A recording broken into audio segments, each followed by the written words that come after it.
Welcome everyone. இப்போ நம்ம எங்கே வந்திருக்கோம் பார்த்தீங்கன்னா, ஒரு நர்சரி தான் கைஸ் வந்திருக்கோம். நர்சரி என்ட்ரன்ஸில் பார்த்தீங்கன்னா தண்ணியிலேயே செடி வளர்ந்து அதில் ஒரு பூ பார்க்குறதுக்கு வேறு லெவல் வைப் இருக்குது. இதெல்லாம் அப்படியே கொஞ்ச நேரம் என்ஜாய் பண்ணிட்டு அப்படியே என்ட்ரன்ஸ்குள்ளே போகலாம் அப்படின்னு போயிட்டு இருக்கும்போது என்ட்ரன்ஸில் குட்டியாக ஒரு சிலை நம்மளை வெல்கம் பண்ணுதுங்க. பார்க்குறதுக்கு சூப்பராக இருக்குது.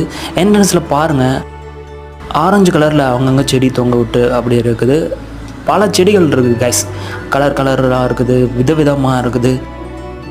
பலவித மெத்தட்லலாம் இவங்க தொங்க விட்டு அலங்காரம் பண்ணி வச்சுருக்குறாங்க. பார்க்கும்போது ரொம்ப சூப்பராக இருக்குது. இந்த மாதிரி க்ரீனஸ் பார்க்குறது எனக்கு பிடிக்கும் அப்படின்னு நீங்கள் நினச்சிங்கன்னா மறக்காமல் ஒரு லைக் அண்ட் சப்ஸ்கிரைப் பண்ணிவிடுங்க. எனக்கும் நர்சரி செடியை வளர்க்கணும் அப்படிங்கிற ரொம்பவும் ஆசை கைஸ். அதனால தான் அந்த நர்சரிக்குள்ளே வந்திருக்கிறேன். வாட்டர் பாட்டில் பாதி கட் பண்ணி க்ரியேட்டிவிட்டியாக நல்லா சூப்பராக பண்ணியிருக்கிறாங்க. அப்படியே நம்ம உள்ளே என்ட்ரு ஆகலாம்.